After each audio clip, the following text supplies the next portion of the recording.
اور اگر رمضان کا مہینہ تو پورا معافی کا مہینہ ہے کہ دوزخ کے دروازے بند ہو جاتے ہیں، جنت کے دروازے کھول دیے جاتے ہیں، شیطان قید. آپ دیکھتے نہیں نمازی کیوں بڑھ جاتے ہیں رمضان شریف میں؟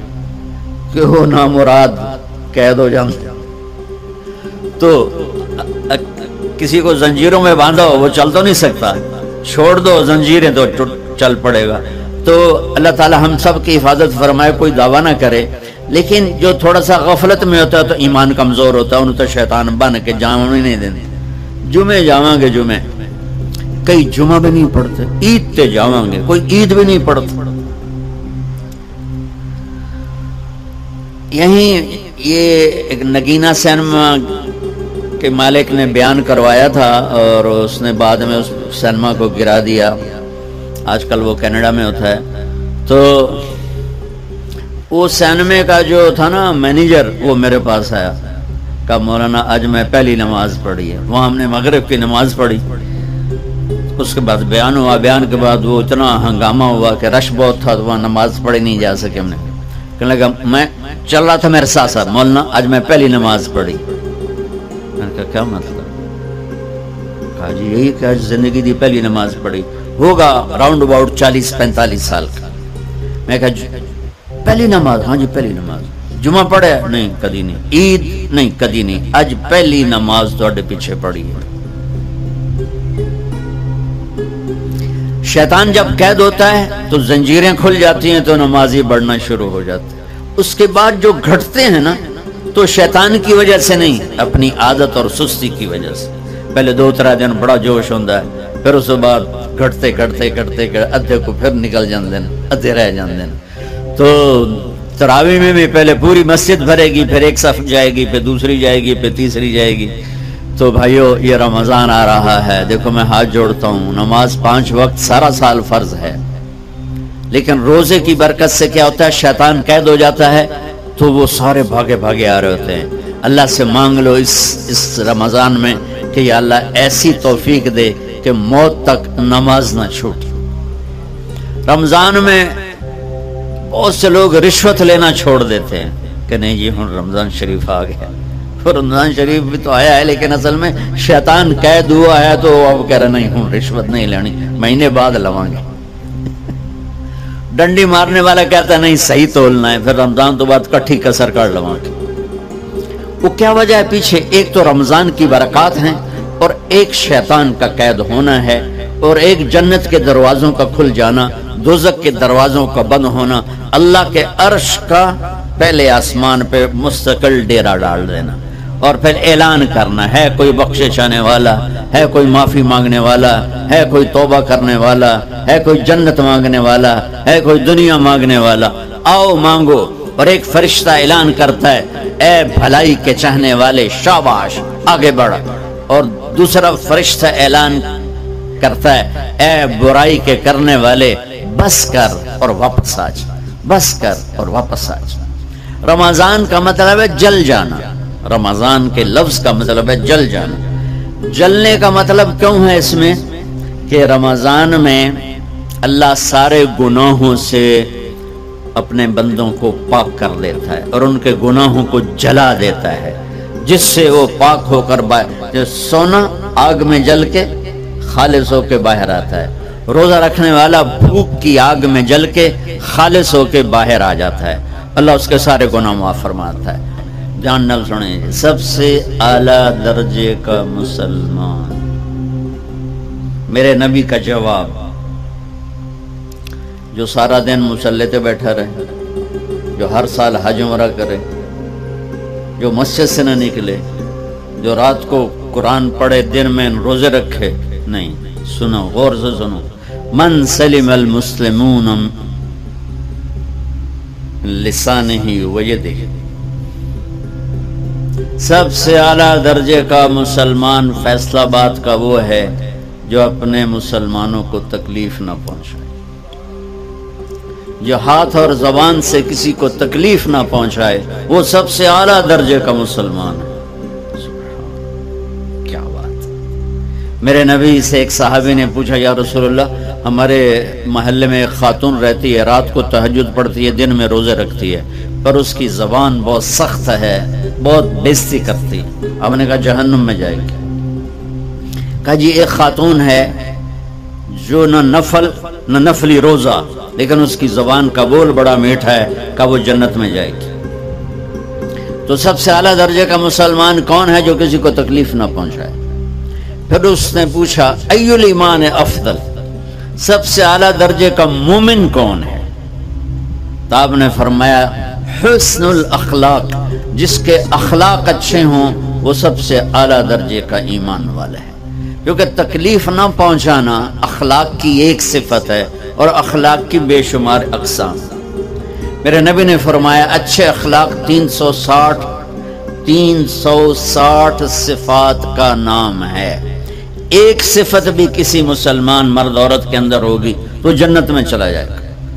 سامنے ابو بکر بیٹھے تھے، کہنے لگے یا رسول اللہ کو میرے اندر بھی ہے؟ تو آپ نے فرمایا تیرے اندر ساری ہے، ساری تیرے اندر ساری۔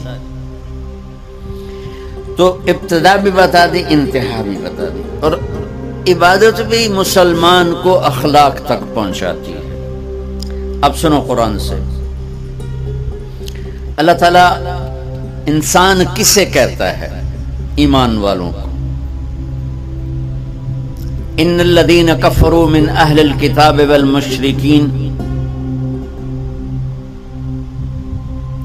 فی نار جہنم خالدین فیہا اولئک ہم شر البریہ۔ سب سے بدترین مخلوق وہ ہے جو اللہ کو نہ مانے، جو اللہ کے دین کو نہ مانے۔ آپ نے کہا وہ سب سے بدترین مخلوق۔ تو لا الہ الا اللہ محمد رسول اللہ ہمیں انسانیت میں داخل کرتا ہے۔ انسان ہے ہی وہ جو لا الہ الا اللہ محمد رسول اللہ کا کلمہ پڑھتا ہو میرے رب کے نزدیک۔ نماز کیا ہے؟ نماز کیا ہے؟ بول بھائی ہاں۔ میرا اللہ کہتا ہے ان الصلاۃ تنہا، اب آئی نہیں چل رہا،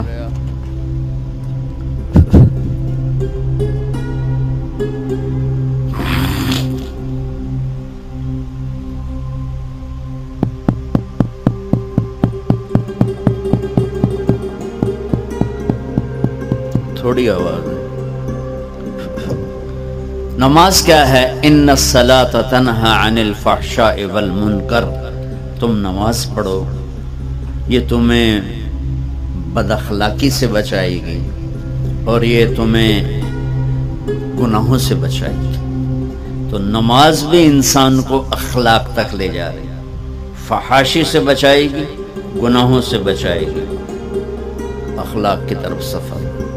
روزہ آ رہا ہے، روزہ کس لیے ہے؟ کتب علیکم الصیام کما کتب علی الذین من قبلکم لعلکم تتقون، تم پر روزہ فرض کیا ہے جیسے پہلوں پہ کیا تھا تاکہ تم تقوی والے بن جاؤ۔ تقوی والے کون ہیں؟ وسارعوا الی مغفرۃ من ربکم وجنۃ عرضها السماوات والارض اعدت للمتقین، کہ میرے بندو دوڑو جنت کی طرف جو تقوی والوں کے لیے۔ متقی کون دن تقوی والے یا اللہ کا؟ الذین ينفقون فی السراء والضراء، کا جو میرے نام پہ سخاوت کرتے ہیں، چاہے تنگ دست ہوں چاہے پیسے والے ہوں، چاہے تھوڑا مال ہوئے چاہے زیادہ مال ہوئے، وہ میرے نام پہ خرچ کر دیں۔ الکاظمین الغیظ، جو غصے کو پی جاتے ہیں، والعافین عن الناس، اور جو لوگوں کو معاف کر دیتے ہیں، اللہ تعالیٰ کہہ رہا ہے یہ تقوی والے ہیں۔ تو روزہ بھی اخلاق پہ لے جا رہا ہے۔ فمن فرض فیہن الحج فلا رفث ولا فسوق ولا جدال، میرے رب نے کہا حج کا ارادہ کر لیا ہے تو زبان کی گندی، زبان کا گندا لہجہ اور زبان کے گندے بول سے بچو، لڑائی سے بچو، گناہوں سے بچو۔ تو حج بھی میٹھے بول پہ لا رہا ہے، لڑائی سے بچنے پہ لا رہا ہے، نافرمانی سے بچنے پہ لا رہا ہے۔ خذ من اموالہم صدقۃ تطہرہم وتزکیہم بہا وصلی علیہم، میرا رب فرما رہا ہے میرے محبوب ان سے زکوٰۃ لیں اور ان کو پاک کریں اور ان کا تزکیہ کریں، ان کو ایک اچھا انسان بنائیں۔ زکوٰۃ ہو اخلاق بنتے ہیں، روزہ ہو اخلاق بنتے ہیں، حج ہو اخلاق بنتے ہیں، نماز ہو اخلاق بنتے ہیں، کلمہ ہو انسان بنتا ہے۔ یہ اتنا زور کیوں دیا ہے اخلاق پر کہ میرے بھائیو، اچھا معاشرہ جو وجود میں آتا ہے وہ ایک دوسرے کو معاف کرنے سے وجود میں آتا ہے۔ مسجد نماز کے لیے ہے، اور نماز ایک انفرادی عمل ہے جو کر کے میں گھر چلا جاتا ہوں، دفتر چلا جاتا ہوں، پڑھوں نہ پڑھنے کا گناہ مجھ پر، پڑھنے کی نیکی مجھ پر۔ لیکن اگر میرے اخلاق برے ہیں، روزہ میری چیز ہے، رکھوں اجر، نہیں رکھوں پکڑ، زکوٰۃ دے دوں اجر نہ دوں پکڑ، حج کر لوں اجر نہ کروں پکڑ، صرف میری ذات سے کے گرد ہے، نماز بھی، روزہ بھی، حج بھی، زکوٰۃ بھی۔ لیکن برے اخلاق جتنا معاشرے میں میرا اثر ہے وہاں سب تباہی پھیلا دیں گے، اور اچھے اخلاق جتنا معاشرے میں میرا اثر ہے وہاں خوبصورتی کو پھیلا دیں گے۔ عبادت چھپ جاتی ہے۔ میں نے فجر پڑھی ہے کہ نہیں پڑھی آپ کو پتا ہے؟ بولو، آپ نے پڑھی ہے یا نہیں پڑھی؟ مجھے کوئی پتا ہے نہیں ہے۔ لیکن یہاں بیٹھ کے اللہ نہ کرے میں فرقہ واریت کی بات کروں، آپ سب کو پتا چلے گا کہ نہیں چلے گا کہ مولوی اگلا رہے ہیں، اور یہاں بیٹھ کے میں محبت کی بات کروں تو آپ کو پتا چلے گا کہ نہیں چلے گا کہ یہ محمد مصطفیٰ صلی اللہ علیہ وسلم والے اخلاق بتا رہا ہے۔ تو اخلاق چھپتے نہیں، برے ہوں یا اچھے ہوں، ظاہر ہوتے ہیں۔ اور سب سے زیادہ اس آدمی کا خاندان، جس آدمی کو بدتمیزی کی عادت ہے، وہ بیوی کے دل کو برباد کر دے گا، ماں باپ کے دل کو برباد کر دے گا، اولاد کو برباد کر دے گا، دوستوں کو، نوکروں کو برباد کر دے گا۔ اس کے نوکر سامنے کہیں گے میاں صاحب، شیخ صاحب، سیٹھ صاحب، خان صاحب، اتھے جا کے گالی کڈھن۔ اور جس کے اخلاق اچھے ہوتے ہیں وہ اپنے گھر کو خوبصورت بنا دیتا ہے، رشتوں کو خوبصورت بنا دیتا ہے، ملازموں کو خوبصورت بنا دیتا ہے، اپنے کاروبار کو، اپنی زندگی کو، ہر پہلو اس کا خوبصورت ہو جاتا ہے۔ اچھے اخلاق لباس کی طرح ہیں جو میرا ہر عیب چھپا لیتے ہیں، اور برے اخلاق ننگے آدمی کی طرح ہے جس کا ہر عیب سامنے آ جاتا ہے۔ اور اللہ کی رحمت اتنی طاقتور ہے کہ میرا رب فرماتا ہے، یہ تو میں نے 5 غلطیاں بتائی ہیں، لیکن میرا رب فرماتا ہے میرا بندہ میں تجھے عمر بھی دیتا ہوں، طاقت بھی دیتا ہوں، تو اتنے گناہ کر کے زمین فیصل آباد کی سے اٹھا کر آسمان کی چھت کو لگا دے، ساری دنیا گناہگار ہو جائے نا تو آسمان کیا چاند تک بھی گناہ نہیں جا سکتا۔ اور میرا اللہ کہہ رہا ہے ایک مرد عورت اتنے گناہ کرے کہ آسمان کی چھت کو لگا دے، پھر صرف ایک دفعہ مجھے کہے یا اللہ معاف کر، تو میں سارے معاف کر دوں۔ تو بھائیو، یہ رات بھی معافی مانگنے کی ہے۔